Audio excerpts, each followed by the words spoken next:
जब वापिस लौट कर आए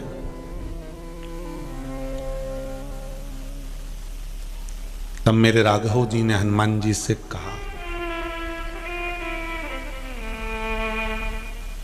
जानकी जी मिली? जी प्रभु। कुछ निशानी लाए हो? जी प्रभु। चूड़ामणि दे दी।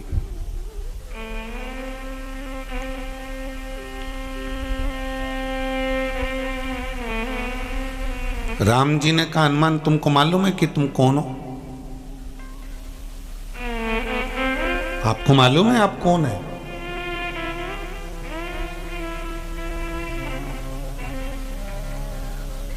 आपसे कोई पूछे कि आपका पता क्या है, आपका एड्रेस क्या है, आपसे कोई पूछेगा आप कहां से आए हो, तो आप अपना एड्रेस बता सकते हो कि हम बैतूल से आए, हम छिंदवाड़ा से आए, हम यहां से आए, हम वहां से आए, आप कह सकते हो।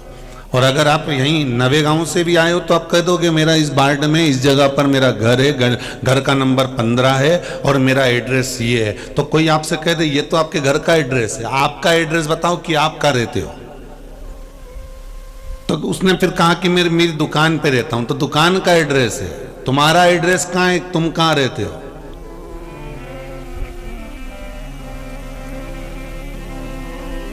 जिस घर में तुम रह रहे हो वो घर का एड्रेस है, जिस दुकान पर तुम बैठे हो वो दुकान का एड्रेस है। तुम्हारा खुद का एड्रेस कहां है, तुम्हारे खुद का पता कहां है? तुम तो खुद लापता हो। जिसका पता नहीं वो लापता।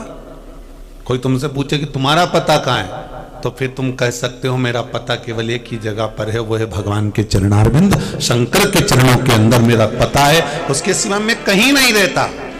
मैं राम कथा में, मैं कृष्ण कथा में, मैं शिव कथा में रहता हूं। जैसे श्री हनुमान जी महाराज से जब राम जी राजा बने सब प्रसन्न दिख रहे थे। सुग्रीव प्रसन्न थे, विभीषण प्रसन्न थे, राम जी प्रसन्न थे। तो माता सीता जी ने पूछ लिया कि ये केवट इसलिए प्रसन्न है क्योंकि निषादों का राजा बन गया, सुग्रीव इसलिए प्रसन्न है क्योंकि किष्किंधा का राजा बन गया, विभीषण इसलिए प्रसन्न है क्योंकि लंका का राजा बन गया, आप इसलिए प्रसन्न हो कि आप अयोध्या के राजा बन गए। पर हनुमान क्यों नाच रहा है? हनुमान को क्या मिल गया जो इतना प्रसन्न होकर नाच रहा है? तब हनुमान जी को बुलाया गया। माता जानकी जी ने पूछा, हनुमान तुझे कौन सी जगह का राज्य मिला है जो तू इतना प्रसन्न होकर नाच रहा है? हनुमान कहते हैं, मां मुझे राघव जी के चरणारविंद का राज्य मिला है, इसलिए मैं प्रसन्न होकर नाच रहा हूं। मुझे राम के चरण मिले हैं, मुझे राघव के चरण मिले।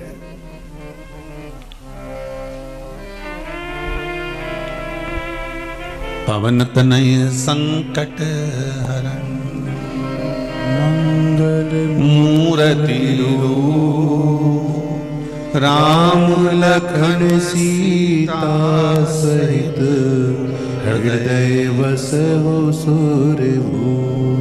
मुझे राघव जी के चरण प्राप्त हो गए, मुझे राम जी के चरण मिल गए। ये मुझे जो राज्य मिला है ये कोई साधारण नहीं है।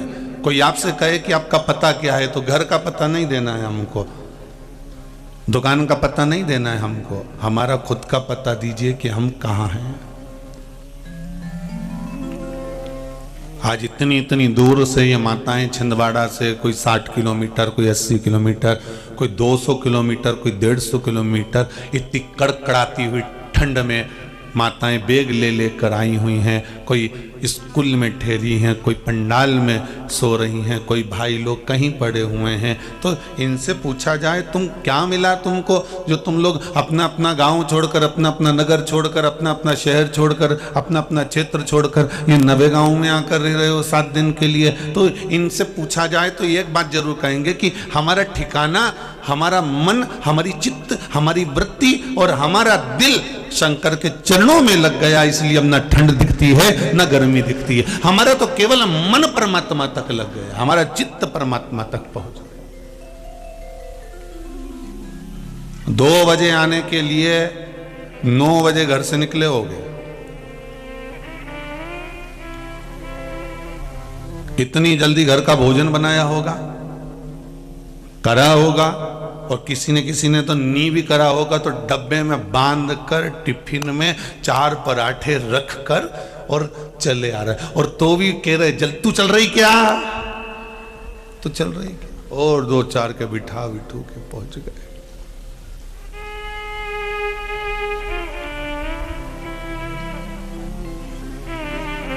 अच्छा हनुमान, तुम शिव के अवतार हो, तुम्हें मालूम है? हनुमान जी ने कहा प्रभु आपको नहीं मालूम कि आप नारायण के अवतार हो? आप नारायण के अवतार हो, मैं शिव का अवतार हूं, और ना मैं आपके बिना रह सकता हूं ना आप मेरे बिना रह सकते हो, इसलिए मेरा अवतार हुआ है। और इसी हुआ है ना भाई, चाहे हमारा हो चाहे आपका हो, चाहे संसार सागर में जितने आस्था टीवी पर कथा सुन रहे हो, जितने फेसबुक यूट्यूब पर श्रवण कर रहे हो, जितने पंडाल में सुन रहे हो, जितने माइक द्वारा सुन रहे हो, ध्यान से सुनना, आपका और हमारा जन्म पूर्व के कुछ लेन देन मिटाने के लिए हुआ है। कोई साधारण हुआ है क्या? पुराना लेन देन मिटाना है हमको। अच्छी खासी चलती हुई दुकान में कहीं का व्यक्ति ऐसा आ जाएगा, कोई व्यक्ति, कोई मित्र, कोई सखा, कोई रिश्तेदार, कोई नातेदार, कोई कुटुंबी, कोई कबीले वाला ऐसा मिल जाएगा जिससे तुमसे उधार मांग लेगा। भैया दे दोगे क्या 50,000 रुपए? दे दोगे क्या 5,000 रुपए? हाँ हाँ ले ले, अभी दे देना, मैं बस 15 दिन में पैसे वापिस कर दूंगा। और जो खाया आज तक नहीं आया। अब पत्नी कह रही अपने पति से और दे दो, जाओ, खूब तुम नेता बनते हो ना देने के लिए, जाओ जाओ दे दो, तुम तो खूब दानदाता बनते हो तुम तो। अब पत्नी कह रही है, अब पति भी मन में सोचे अब करूं क्या, तुम बता करूं क्या? नहीं तुम तो दो, तुम तो दिए जाओ। अब जरा विचार करिए, पैसा तुम्हारा, धन तुम्हारा, संपदा तुम्हारी, और लेके भाग गया दूसरा, चले गया दूसरा लेकर। अब तुम गुस्सा भी करो, फोन भी करो, मोबाइल से कह दिया जाए कि साहब कथा हो रही है और आपके गांव में कथा हो रही है, तो आप कथा में नहीं जा रहे। अरे फिर दुकान पे कौन बैठेगा? मुल्ला नसबुद्दीन 90 साल का पलंग पे पड़ा था, अंतिम सांसें चल रही थी, डॉक्टर ने कह दिया मरने वाला है। 4 बेटे मुल्ला नसबुद्दीन के, 4, अंतिम सांस चल रही है। पत्नी से पति बोला मुल्ला नसबुद्दीन, क्यों मेरा पहला बेटा कहां है? अरे वो डॉक्टर को छोड़ने गया है। तुम तो ईश्वर को याद करो, उस परमात्मा को, तुम्हारी अंतिम सांसें चल रही है, तुम उस भगवान को याद करो, चुपचाप पड़े रहो, ईश्वर को याद करो। मुल्ला नसबुद्दीन थोड़ी देर बाद तक पड़ा रिया, एकदम जागता हुआ, मेरा दूसरा बेटा कहां है? अरे वो दवाई लेने गया है, तुम सोते क्यों नहीं हो? भगवान को याद करते क्यों नहीं? ईश्वर को याद करते क्यों नहीं हो? फिर सोया, थोड़ी देर बाद फिर जागा, मेरा तीसरा बेटा कहां है? अरे सब्जी खत्म हो गई थी तो सब्जी लेने गया है बाजार। तुम ईश्वर को याद क्यों नहीं करते? उस भगवान को याद क्यों नहीं करते? थोड़ी देर फिर सोया, थोड़ी देर बाद फिर जागा, मेरा चौथा बेटा कहां है? अरे वो तुम्हारे पांव दबा रहा है। इतने में मुल्ला नसबुद्दीन गुस्से में बोला, चारों की चारों यहीं मर रहे हैं, फिर दुकान पे कौन बैठा है? दुकान पे मरने जा रहा है, अंतिम सांसें चल रही है, और आखिरी में याद क्या आ रही है? वो दुकान। फिर भगवान भी क्या गलती करे, भगवान के इसको दुकान की ज्यादा याद बनी रहती है। एक काम करो, इससे दुकान नहीं छूटी थी, इसको दुकान की दीवार पे छिपकली बना के चिपका दो, अगला जन्म इसका छिपकली का दे दो, या फिर इसको मेंढक बना दो, दुकान के अंदर छुप के बैठा रहेगा कहीं। चूहा बना दो, काकरोच बना दो, छूट नहीं रहा। क्यों साहब, मैं करोड़पति, तो कह दिया एक भजिया की पुड़िया दे दो और 308 रुपए देना, इसको भगाओ यहां से, नरक की ओर भेजो। ये मत सोचना कि धन के बल पे बैकुंठ मिलता होगा, पैसे के बल पर कभी बैकुंठ नहीं मिलता। बैकुंठ हमेशा भजन के बल पर मिलता है, आपके स्मरण के बल पर मिलता है। कितना नाम जपा, कितना कीर्तन किया, कितना स्मरण करा आपने, कितना भगवान की भक्ति को भजा आपने, वैकुंठ उसके बल पर मिलता है।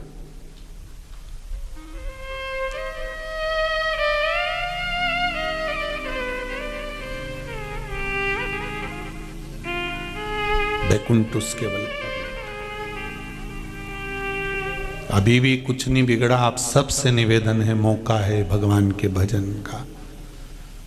टीवी के माध्यम से जितने सुन रहे हैं उनको तो मौका भगवान दे ही रहा है। जितने आस्था चैनल के माध्यम से, जितने फेसबुक यूट्यूब के माध्यम से कथा को सुन रहे हैं, उनको तो मैं बार बार धन्यवाद और नमन करता हूं आपके विश्वास को कि आप लगातार शिव महापुराण की कथा सुन रहे हो। ये आपको साधुवाद का। जितने आस्था चैनल के माध्यम से, जितने फेसबुक और यूट्यूब के माध्यम से कथा सुन रहे हो, आप सबको बारंबार नमन करता हूं, आपके विश्वास और आपकी श्रद्धा को नमन करता हूं।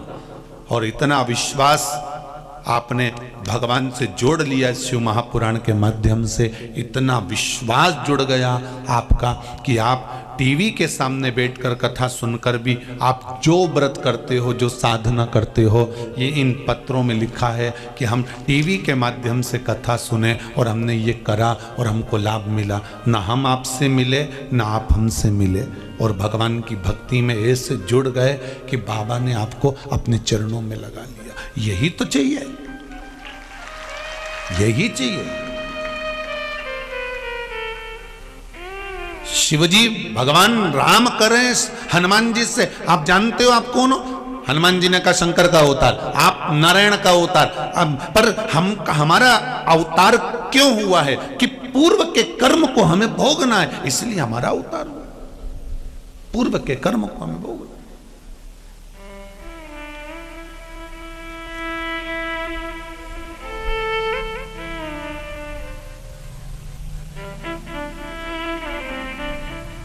कोई पूर्व का कर्म ऐसा होगा जिसके कारणवश हमारा जन्म ऐसा हुआ, पूर्व का कर्म होगा। फिर निवेदन है, अच्छा करते चलिए अपनी जिंदगी में, कुछ अच्छा करने का प्रयास करो। केवल ये मत सोचना कि मैंने बहुत सारा दान दे दिया, मैंने बहुत सारा धन दे दिया तो मैं वैकुंठ जाने का अधिकारी हो गया। शिव महापुराण की कथा कहती है कि वैकुंठ जाने का अधिकारी वही हो पाता है जो भगवान का नाम लेता हो, कीर्तन करता हो, स्मरण करता हो, कहीं किसी गरीबड़े की, कहीं किसी दुखी की, कोई की सहायता करता हो। किसी के जीवन में कोई दुख आ गया, तकलीफ आ गई, आपके पास में भगवान ने धन दिया, प्रयास करना कि उसके चेहरे पर थोड़ी सी स्माइल आ जाए, थोड़ी सी प्रसन्नता उसके चेहरे पर आ जाए।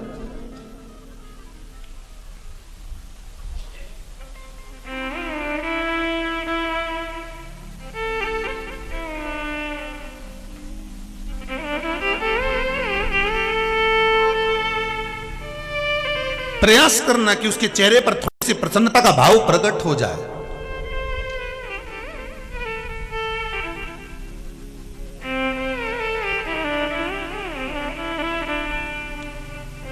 प्रयास करो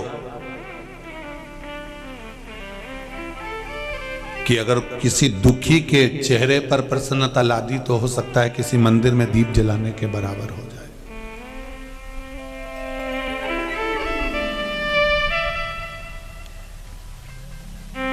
दीप जलाने के बराबर हो जाएगा अगर किसी के चेहरे पर प्रसन्नता आ गई।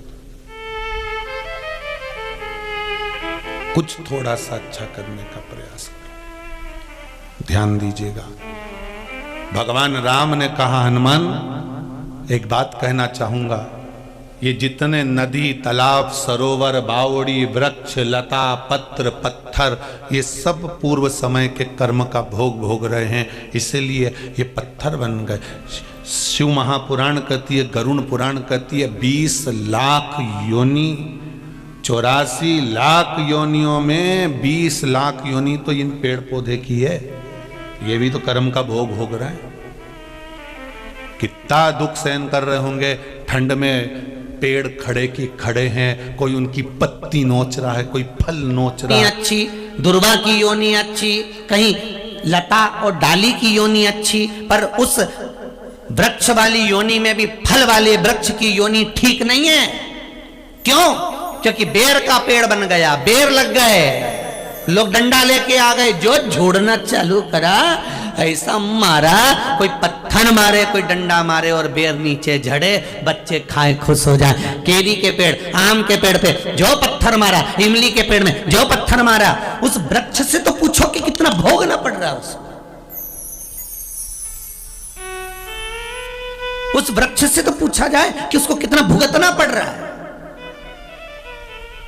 जिस पर पत्थर पड़ रहे हो, डंडे पड़ रहे हो और उसको झड़ाया जा रहा हो, गिराया जा रहा हो, उससे पूछो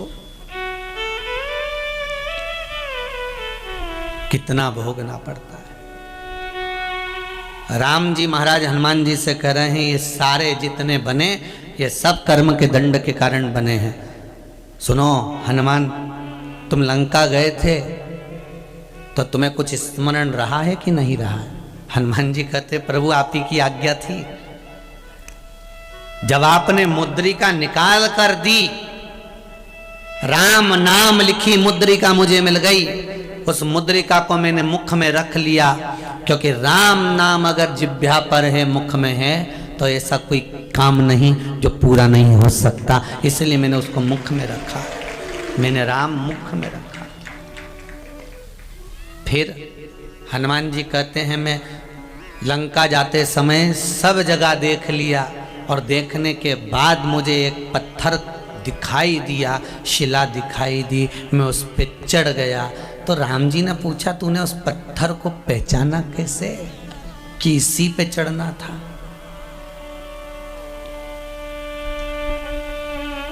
तूने पहचाना कैसे उस पत्थर को?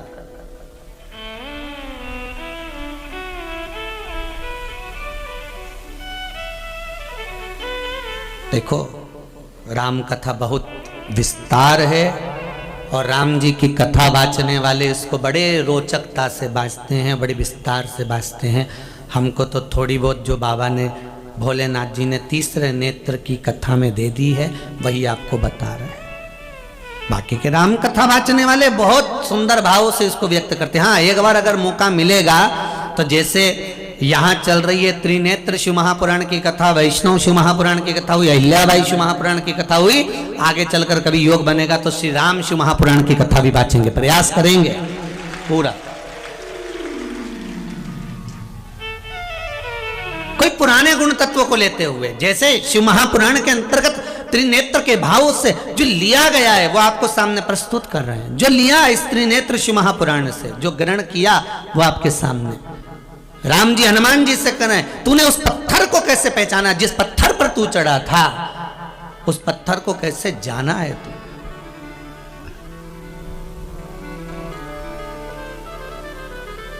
कैसे पहचाना?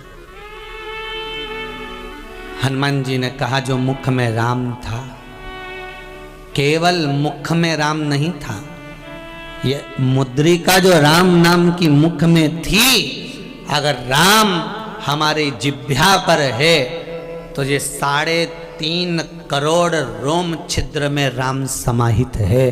बस वही राम ने